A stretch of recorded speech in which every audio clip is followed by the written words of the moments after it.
Welcome to our next video in the series where we are going to be exploring the second archetype in the zodiac, which is Taurus. Remembering that if you are watching this video, not only do you have to, or you don't have to, have your sun in Taurus, but we can also be exploring this video for you if you have your ascending as well as your 6th house cusp ruled by the archetype of Taurus. Also, if you have any other Taurian dominance in your house, like say you see that you have 3 or more planets in Taurus, we can also definitely apply this video to you as well. So, what is the archetype of Taurus all about? We've come from Aries, the primal spark of initiation, the first archetype in the zodiac. And now Taurus is the first earth sign in the zodiac out of the 12 signs.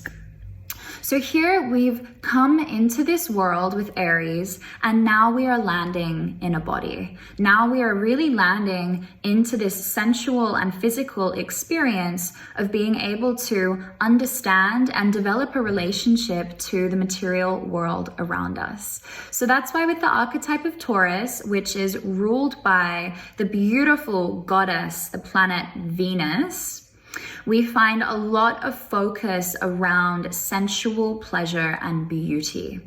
Taurus can also, in more of its shadow, be an archetype that is overly concerned with survival and security to a point that it can actually inhibit itself from enjoying the finer pleasures and luxuries in life, which I'm telling you right now, if you are a Taurus, you are here to be absolutely enjoying and indulging in your relationship to the material and physical plane. Again, it's always within balance. We don't want to overdo it or anything, but I do want to tell you, Taurus, and this is something where we can maybe dispel a little bit of an illusion. And it might sound a little bit counterintuitive to you, because I do know there's a lot of Tauruses that can be so concerned with physical safety and security that it can actually stop you from taking risks and from going out and taking on new opportunities and experiences. But I want to invite you and give you permission to honor what feels safe and secure for you, but not to the point that it is inhibiting you from going out and living life. We don't want you to just be living, we want you to be thriving, Taurus. And that means honoring the fact that you are very gifted in your sensual experience of the world. Taurus has a heightened sensual plane. So your sense of smell, taste, touch, sound, it is all about meditating on the simple pleasures of life when you are a Taurus. So part of your health and your well-being when you have Taurus dominant energy in your chart is based on your ability to slow it down, to be patient, to meditate on the experience of the moment, to not necessarily overcomplicate things for yourself. There's a strong message here of just relaxing when it comes to the Taurus energy. And what that means is taking your time. Don't let anybody rush you. Take your time to eat your food, to drink your wine, to just indulge in the beauty of a cashmere jumper or a delicious scented candle, because that is what it means to be Taurus. You are here to be just absolutely adoring the material plane and what it means to be human.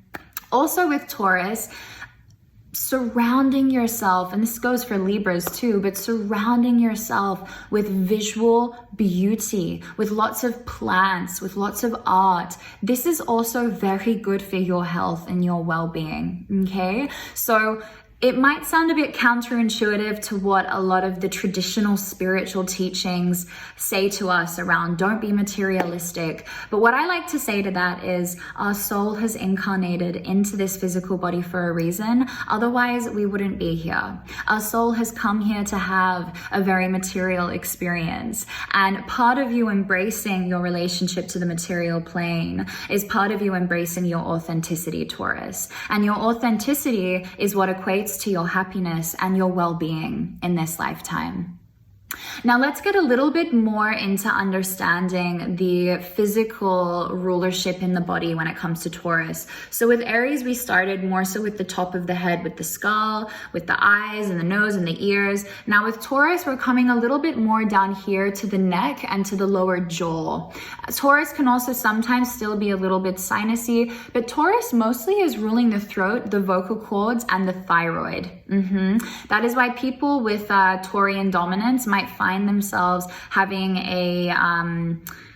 it's a slower thyroid function, because with Taurus, because there is this, slowing it down, there can be a little bit more of a sluggish energy with the Taurian archetype sometimes. And that means when it comes to the functions of the body, such as the bowels and the metabolism and the thyroid, there can sometimes be, one can be prone to these things being a little bit too slow or a little bit too sluggish. And so we definitely want to look at how can we invite a little bit more fire, a little bit more oomph into the system of the body to help speed things up a little bit.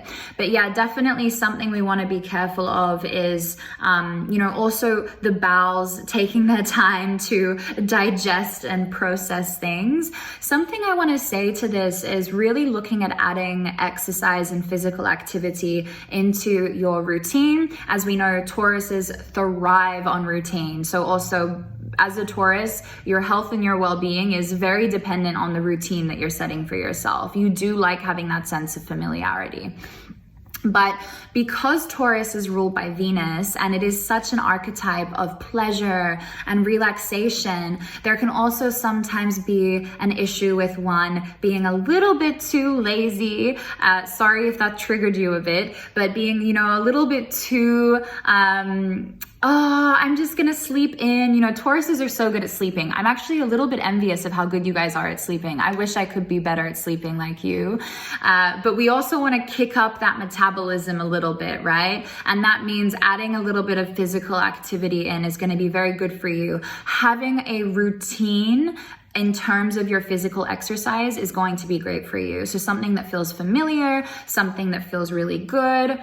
This is perfect. But what I found, I have Taurus on my 6th house. What I have found having this energy is that sometimes it can really take me time to get going with a new routine. But once I'm in the routine, I'm incredibly enduring and somewhat stubborn about it. And that's very Taurian. We can get very stubborn about our health and our well-being. And I like this food and I'm going to go back to that cafe and order this because I love that, So allow yourself to take time and to get going, but also know when it's time for change, because what we can also find with the Taurian energy is that it can be prone to holding on too much, and that can also manifest in the bowels, in the metabolism, in the body, in the physical energy of the body, like this stagnancy, this stubbornness. So we also again want to know when it's time to let go, and maybe a manifestation of that for you is going to also reflect in your relationships, the material items you have in the home.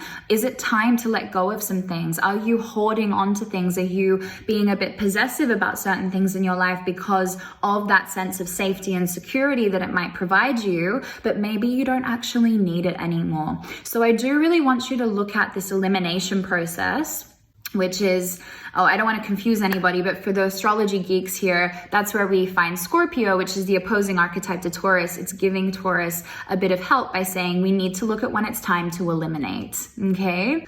Beautiful Taurus. So like you're going to hear me saying with basically all of the archetypes, it all comes back to balance. The portal opening with our ability to return to source, it's always coming back to balance, And so although we give you permission and we honor you for your endurance and your determination and the incredible ability you have to really persevere through something that you have committed yourself to, you also need to know when it's time to let go.